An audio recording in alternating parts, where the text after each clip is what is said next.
দেখো আমরা ভয়েস সেন্সে আমরা কি করি, অ্যাক্টিভ ভয়েসকে কি করি প্যাসিভ ভয়েসে রূপান্তর করি, বা প্যাসিভ ভয়েসকে অ্যাক্টিভ ভয়েসে কিন্তু আমরা রূপান্তর করে থাকি। ভয়েস সেন্সে আমরা অ্যাক্টিভ ভয়েসকে প্যাসিভ ভয়েসে রূপান্তর করি, প্যাসিভ ভয়েসকে কিন্তু অ্যাক্টিভ ভয়েসে কিন্তু আমরা রূপান্তর করি। যাই হোক, আমরা যখন ভয়েস চেঞ্জ করি তখন বুঝতে হবে অ্যাক্টিভ মানে কি, আমি নিজে যেটা করি, মানে আমি কাজটি করি, এটা কিন্তু অ্যাক্টিভ ভয়েস। আর প্যাসিভ হচ্ছে কখন, যখন আমাকে দিয়ে করানো হয়, যে কাজটা আমাকে দিয়ে করানো হয়েছে, তখন কিন্তু সেটা হবে কি প্যাসিভ। অ্যাক্টিভ এবং প্যাসিভের পার্থক্য কিন্তু এই, আমি নিজে করছি আর আমাকে দিয়ে করানো হচ্ছে, এটাই কিন্তু অ্যাক্টিভ এবং প্যাসিভ ভয়েসের যে পার্থক্য আর কি। তো অ্যাক্টিভ ভয়েসে থেকে আমরা যখন প্যাসিভ ভয়েসে যাব, তখন আমাদের কিছু রুল মেনটেন করতে হয়। আমরা উদাহরণে আসলে খুব ভালো বোঝাতে পারবো আর কি।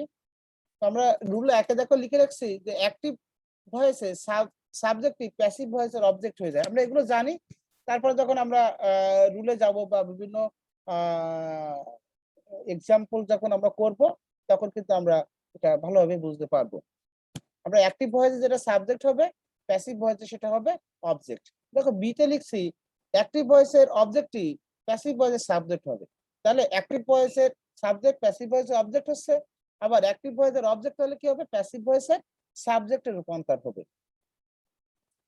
এবং মূল ভার্বের পাস্ট পার্টিসিপল হয় এবং সাবজেক্ট ও টেন্স অনুযায়ী অক্সিলারি ভার্ব বা বি ভার্ব আসে। এই প্যাসিভ ভয়েসের ক্ষেত্রে সবসময় আমরা ভি3 ব্যবহার করি। প্যাসিভ ভয়েসের ক্ষেত্রে সবসময় আমরা ভার্বের ভি3টা ব্যবহার করে থাকি। দেখো এখানে কিছু আছে, tense changes with the passive voice. Active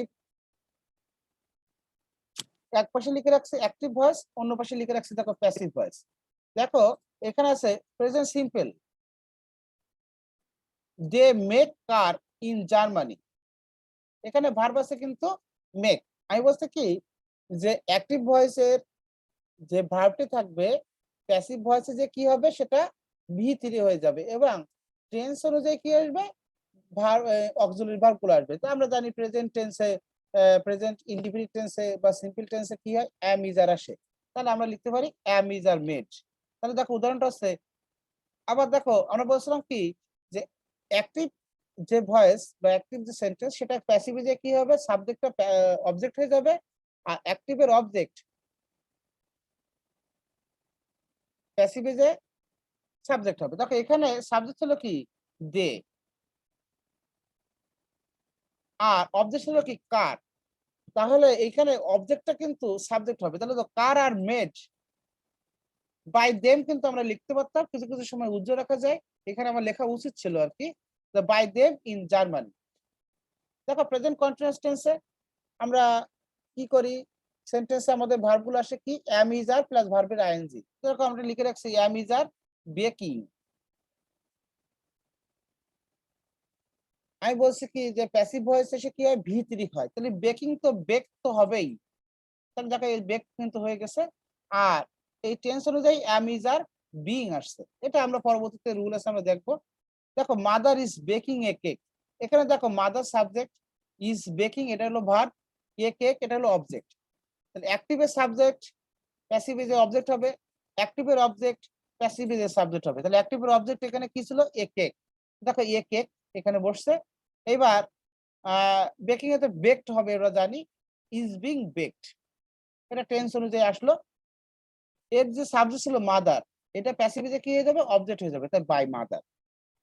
past সিম্পলে দেখো, যদি আমরা পাস্ট সিম্পলে যদি আমরা আসি, এখানে রাইট লেখা ভুল হয়ে গেছে, এখানে রোট হবে। তাই রোট হলে এখানে কি হবে, ভি3 হবে, রোটের ভি3 হলো রিটেন। আর আমরা জানি পাস্ট ইনডিফিনিট টেন্সে বা পাস্ট সিম্পল টেন্সে ওয়াজ বা ওয়ার চলে আসে। সেরকমই কিন্তু দেখো জেডি সেলেঙ্গার রোট দা ক্যাসার ইন দা রে। তাহলে দেখো এই দি ক্যাসার ইন দা রে, এখানে অবজেক্ট ছিল, এই পাশে সাবজেক্ট হয়ে গেছে। দি ক্যাসার ইন দা রে, এই জায়গায় ছিল রোট, এটা ভি3 হলো রিটেন। তাহলে ওয়াজ রিটেন, টেন্স অনুযায়ী অক্সিলারি ভার্ব আসলো ওয়াজ বাই জেডি সেলিঙ্গার। তারপর দেখো 4 নম্বর আছে past continuous tense. Past continuous tense আমরা জানি কি ওয়াজ বা ওয়্যার প্লাস ভি ভার্বের সঙ্গে আইজি যুক্ত হয়। এটা আমরা লিখছি ওয়াজ বা ওয়্যার ওয়াসিং। এটা প্যাসিভ দিয়ে কি হয়ে যাবে ওয়াজ বা ওয়্যার বিং ওয়াজড। ওয়াস এর ভার্ব কি হয়ে যাবে ওয়াজ। তার মানে দেখতে পাচ্ছি কি যে কন্টিনিউয়াস টেন্সে কিন্তু আমাদের কি আসছে একটা বিং আসছে, B E I N G. এই বিংটা কিন্তু আমরা কন্টিনিউয়াস টেন্সের ক্ষেত্রে পাচ্ছি প্যাসিভের ক্ষেত্রে যে কিন্তু। তাহলে দেখো এখানে একটা উদাহরণ ছিল they were watching TV when I got home. তাহলে দেখো এখানে টিভি কিন্তু অবজেক্ট এর সাবজেক্ট হলো, টিভি ওয়াজ বিং। আমি বলছিলাম যে কন্ট্রাস্ট টেন্সে কিন্তু একটা অতিরিক্ত প্যাসিভের ক্ষেত্রে বিং আসছে, অক্সিলারি ভার্বের পরে আরেকটা বিং আসছে। তাহলে TV was being watched when I got home. আমরা যদি প্রেজেন্ট পারফেক্ট টেন্সে যাই, প্রেজেন্ট পারফেক্ট টেন্সে আমরা জানি কি হ্যাজ বা হ্যাভ আসে আর ভি থ্রি ব্যবহৃত হয়। সেটা এখানে লিখছি হ্যাভ বা হ্যাজ ক্লিনড। এটা যদি আমরা প্যাসিভ করি তাহলে কি হবে হ্যাভ বা হ্যাজ বিন আসবে। তাহলে কন্ট্রাস্ট টেন্সের ক্ষেত্রে কিন্তু আসছে being, B E I N G being. আর পারফেক্টে দেখো একটা আসছে কি been, B double E N been. তারপরে ভার্বের ভি থ্রি আমরা তো প্রথমে দেখে আসছি যে প্যাসিভে কিন্তু কোনো আইএনজি নেই, ভার্বের সঙ্গে কোনো এস বা ইএস নেই, কোনো টু যুক্তি নেই, সবসময় ভি থ্রি ব্যবহৃত হবে। তাহলে দেখো I have clean my room, এটা প্রেজেন্ট পারফেক্ট টেন্স। তাহলে my room has been clean. Object subject হয়েছে, সাবজেক্ট অবজেক্ট হয়েছে এবং টেন্স অনুযায়ী অক্সিলারি ভার্ব আসছে, পারফেক্ট বলে একটা বিন আসছে আর তারপরে ইডি যোগ হয়েছে। পাস্ট পারফেক্টে দেখো একটা বিন কিন্তু আসে। পাস্ট পারফেক্টের গঠন কি আমরা জানি হ্যাড প্লাস ভি থ্রি। এখানে দেখো হ্যাড রিড আছে, তাহলে এখানে কি হবে হ্যাড বিন রিড। আমি বলছিলাম কি পারফেক্ট টেন্সের ক্ষেত্রে একটা বিন আসে, B W N been. Thomas had read the book before I saw the film.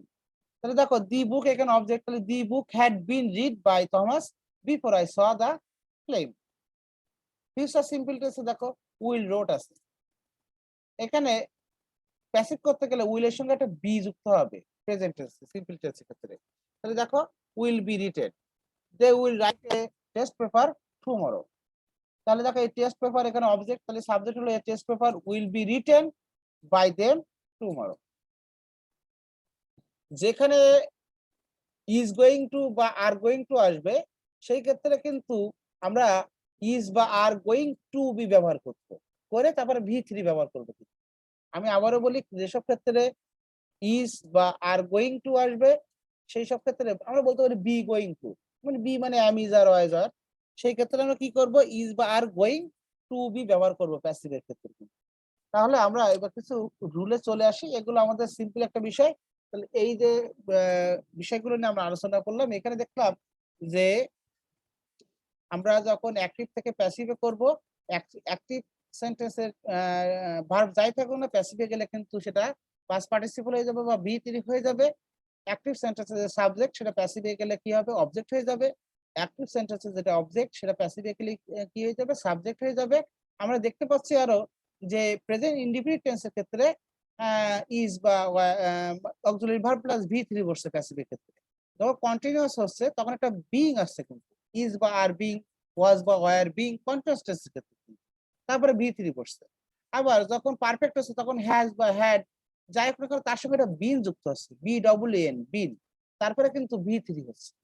তাহলে আমরা দেখতে পাচ্ছি কি কন্টিনিউয়াস এর ক্ষেত্রে being, B E I N G being, আর পারফেক্ট এর ক্ষেত্রে কিন্তু আসছে been, B double E N been. আমরা এখন আরেকটা আছে গোয়িং টু। ইজ বা আর গোয়িং টু থাকলে সেখানে কি আসছে ইজ বা আর গোয়িং টু বি, তারপরে কিন্তু ভি থ্রি বসছে। এখানে দেখো he is going to make a speech next week. দেখো এই স্পিচ এখানে অবজেক্ট, তাহলে এটা প্যাসিভ এর সাবজেক্ট হয়ে গেল। তাহলে এই speech is going to be, দেখো সেই ইজ বা are going to be made, V three কিন্তু বসে by him.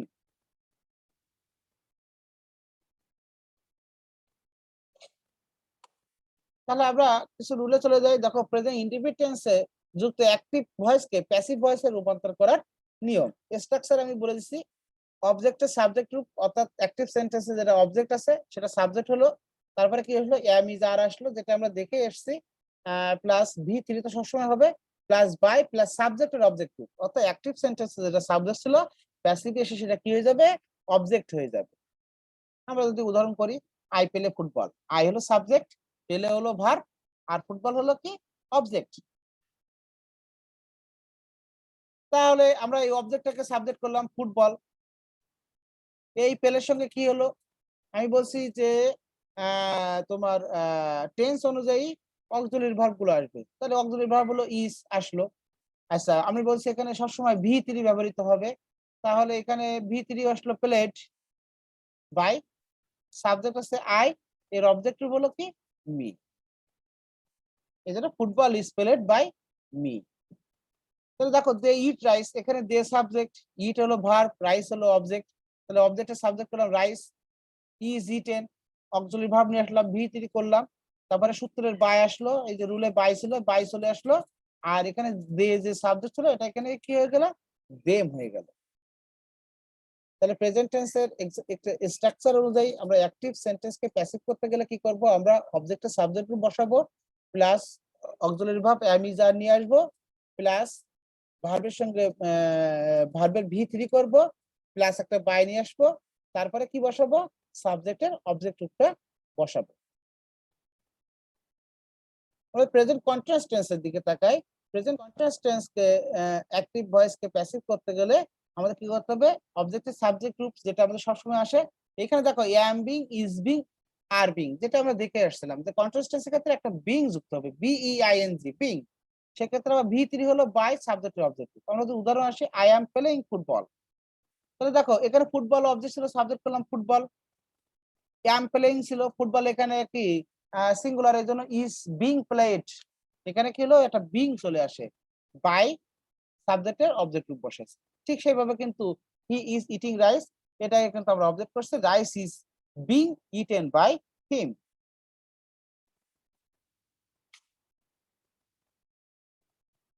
Present perfect tense, present perfect টেন্সের গঠন আমরা কি জানি, সাবজেক্ট প্লাস হ্যাভ বা has plus V three plus object. আমরা যখন এটা প্যাসিভ করব তখন কি করব, ওই অবজেক্টের সাবজেক্ট রূপ নিয়ে আসবো। তারপরে আমরা কি বসাবো, হ্যাভ বিন বা হ্যাজ বিন, এই বিন কিন্তু বি ডবল এন বিন। তারপরে ভি থ্রি বসবে, তারপরে সূত্রে বাই আসবে, তারপরে কি করব, আমরা সাবজেক্টের অবজেক্ট রূপ বসাবো, হি হ্যাজ ইটেন রাইস। দেখো এটা কিন্তু একটা প্রেজেন্ট পারফেক্ট টেন্স, কারণ কি, হ্যাজ ইটেন আছে। তাহলে আমরা এই রাইসকে আমরা সাবজেক্ট করে ফেললাম, এটা অবজেক্ট ছিল, রাইস হ্যাজ বিন ইটেন, যেটা বলছিলাম হ্যাজ বিন বা হ্যাভ বিন বসবে। তারপরে কি হবে, ভি থ্রি, এই জন্য ইটেন আসলো বাই, হির অবজেক্ট বসালাম হিম। ঠিক একই ভাবে আমরা পরবর্তীটাকে, অর্থাৎ আই হ্যাভ প্লেড ফুটবল, তাহলে আমরা এটা প্যাসিভ করলাম, কি হবে, football is being played by me.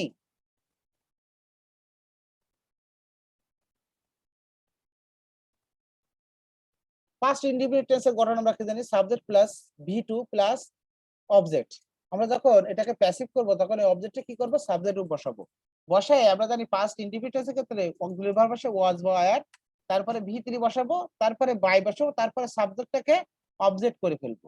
আমরা একটু উদাহরণ করি তাহলে আরো ভালো বোঝা যাবে। I eat rice, I ate rice, তাহলে রাইস হলো অবজেক্ট, আমরা সাবজেক্ট করে ফেললাম রাইস। আমাদের প্রথম যেটা কাজ, অবজেক্টটাকে সাবজেক্ট করতে, তারপর কি ভার্ব দেখতে হবে, ভার্ব হলো এট, তাহলে পাস্ট ইন্ডিপেন্ডেন্ট ক্ষেত্রে কি আসে, ওয়াজ বয় আর, তাহলে রাইস ওয়াজ, ভার্বের কি হবে, ভি থ্রি হবে, ইটেন বসালাম, সূত্রের বাই নিয়ে আসলাম, তারপর আয়ের অবজেক্ট টু বি বসালাম। ঠিক সেইভাবে দে প্লেড ফুটবল, তাহলে আমরা বলতে পারি football are played by them, football was হবে আর কি, একটা টাইপিং মিস্টেক আছে। পাস্ট পারফেক্ট টেন্স,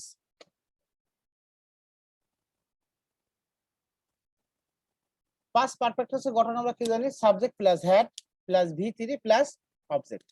আমরা যখন প্যাসিভ করব, প্যাসিভ করার প্রথম কথা আমি কি বলছি, যে আমরা অবজেক্টটাকে সাবজেক্ট করব, আর তারপরে কি করব, হ্যাড বিন বসাবো। আমরা বলি পারফেক্ট টেন্সের ক্ষেত্রে একটা অতিরিক্ত অক্সিলারি ভার্বের সঙ্গে একটা অতিরিক্ত একটা ইয়া যোগ হয়, সেটা কি, been, B double N been. তাহলে দেখো অবজেক্টের সাবজেক্ট রূপ plus had been plus V three plus by plus subject এর অবজেক্ট রূপ। তাহলে আমরা যদি একটু উদাহরণ করি, যে আই হ্যাড ইটেন রাইস, এটা হলো পাস্ট পারফেক্ট টেন্সে, কারণ হ্যাড রিটেন আছে, হ্যাড রিটেন এর জন্য কিন্তু আমরা বুঝতে পারছি যে এটা পাস্ট পারফেক্ট টেন্সের একটি সেন্টেন্স। এটাকে যদি আমরা প্যাসিভ করতে চাই তাহলে কি করতে হবে? আমাদের অবজেক্টটাকে সাবজেক্ট করতে হবে। অবজেক্ট এখানে রাইস, সাবজেক্ট করলাম কি হলো? রাইস সাবজেক্ট হয়ে গেল। হ্যাড রিটেন এখানে আমরা কি দেখতে পাচ্ছি যে রুলে যে হ্যাড বিন বসবে। সেই হ্যাড বিন কিন্তু এখানে বসলো। ভি3 বসবে। ইটেন কিন্তু এখানে ভি3 ছিল। এই তো ডাইরেক্ট আমরা ইটেনটা বসিয়ে দিলাম। দেওয়ার পরে বাই আসলো সূত্র অনুযায়ী। পরে কি হলো? I, by me. আবার দেখো we had dug a canal, dug the canal. The canal had been dug by us. আমি তোমাদের প্রথমে যেটা বলছিলাম যে অ্যাক্টিভ মানে কি আমি নিজে করি। আর প্যাসিভ মানে কি আমাকে দিয়ে করানো হয়ে থাকে। দেখো আই হ্যাড রিটেন রাইস, আমি ভাত খেয়েছিলাম। কিন্তু এখানে rice had been eaten by me, মানে আমার দ্বারা ভাত খাওয়ানো হয়েছিল। কেউ খাইয়েছিল কি আমার দ্বারা। এরকমই কিন্তু বোঝাচ্ছে। অর্থাৎ নিজে যখন করব সেটা অ্যাক্টিভ, অন্য কেউ যখন আমাকে দিয়ে করাবে বা অন্য কাউকে দিয়ে করাবে সেটা হবে কি প্যাসিভ। তো আমি আজকে প্রেজেন্ট টেন্স এবং পাস্ট টেন্স এই দুটি নিয়ে আলোচনা করব মনে করছিলাম। একটু শর্ট হয়ে গেছে ইংলিশটা আরকি। আমরা আগামী দিন অ্যাক্টিভ এবং প্যাসিভ ভয়েসের আরো রুল সম্পর্কে আলোচনা করব আগামী ক্লাসে। তাহলে আমরা একটু প্রথম থেকে আসি। যে অ্যাক্টিভ ভয়েস কে প্যাসিভ ভয়েস করার ক্ষেত্রে আমি কি বলছিলাম? যে প্রথম কাজ হলো সাবজেক্টের প্যাসিভ ভয়েসে কি হলো? অবজেক্ট হতে হবে। অ্যাক্টিভ ভয়েসের অবজেক্ট, প্যাসিভ ভয়েসে কি হতে হবে? সাবজেক্ট হতে হবে। এবং মূল ভার্বে সবসময় ভি3 হবে বা পাস্ট পার্টিসিপল হবে এবং টেন্স অনুযায়ী কিন্তু অক্সিলারি ভার্ব আসে। আমরা আরো দেখেছিলাম কি এখানে যে প্রেজেন্ট সিম্পল টেন্সের ক্ষেত্রে কিন্তু আমরা আসছে কি am is are প্লাস ভি3 বসছে। প্রেজেন্ট কন্টিনিউয়াস টেন্সের ক্ষেত্রে কিন্তু আসছে am is are plus being। এই কন্টিনিউয়াস এর ক্ষেত্রে কি আসছে? being। আমরা সহজে মনে রাখার উপায় হলো কি কন্টিনিউয়াস যে কোনো ক্ষেত্রে ভার্বের সঙ্গে আইএনজি যুক্ত হয়। এইজন্য এখানে বি এর সঙ্গে আইএনজি যুক্ত হয়ে কিন্তু being হচ্ছে। তাহলে am is are being plus ভি3। আমরা যদি পাস্ট সিম্পলে যাই তাহলে সেখানে দেখতে পাচ্ছি যে আমাদের আসে কি ভি2।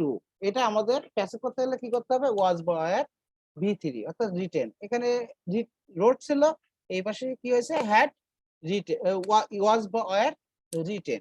পাস্ট কন্টিনিউয়াস টেন্স, এখানেও সেই কন্টিনিউয়াস টেন্স। তাহলে আমরা জানি পাস্ট আছে জানলে ওয়াজ বা ওয়্যার আসবে এবং এই কন্টিনিউয়াস বলে আরেকটা কি আসবে? Being, B E I N G being.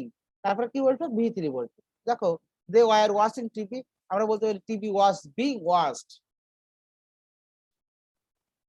আমরা যদি পাস্ট প্রেজেন্ট পারফেক্ট টেন্সের দিকে তাকাই তাহলে আমরা জানি যে প্রেজেন্ট পারফেক্ট টেন্সে হ্যাভ বা হ্যাজ থাকে প্লাস ভি3 বসে। এই পারফেক্ট টেন্সের ক্ষেত্রে আরো একটা অতিরিক্ত একটা জিনিস আসছে সেটা কি বিন, বি ডবল এন বিন। এবং তারপরে কি হচ্ছে? ভার্বের ভি3 হচ্ছে। দেখো এখানে ছিল দেখো হ্যাভ বা হ্যাজ ক্লিন, এখানে এসে কি হ্যাভ বা has been clean. Past perfect টেন্সে একই কথা। এখানে কি থাকে? হ্যাড থাকে, হ্যাড এর পরে ভি3 থাকে। এখানে আমরা যখন প্যাসিভ করব হ্যাড এর পরে একটা অতিরিক্ত আনবো কি? Been, B double E N been. তাহলে তোমার এখানে দেখো আছে হ্যাড রিড, এখানে কি আছে? Had beat, had been read.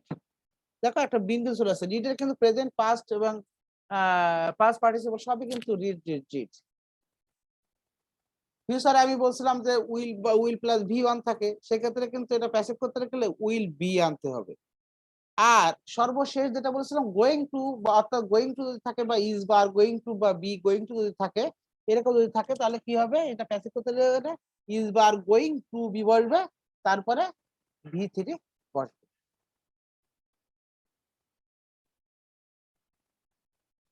তো তোমাদের ইংরেজির অ্যাক্টিভ প্যাসিভ আমি আজকে প্রেজেন্ট টেন্স এবং পাস্ট টেন্স নিয়ে আলোচনা করলাম। এছাড়াও আরো অনেক রুল আছে, এগুলো আগামী ক্লাসে কিন্তু আলোচনা করব। আমাদের 40 মিনিট টাইমও ইতিমধ্যে শেষ। আমাদের লাইনটা এক্ষুনি কেটে যাবে। কেটে গেলে আমরা সবাই আবার একসাথে যোগ হয়ে যোগ হলে আমরা অঙ্কের দিকে আগাবো।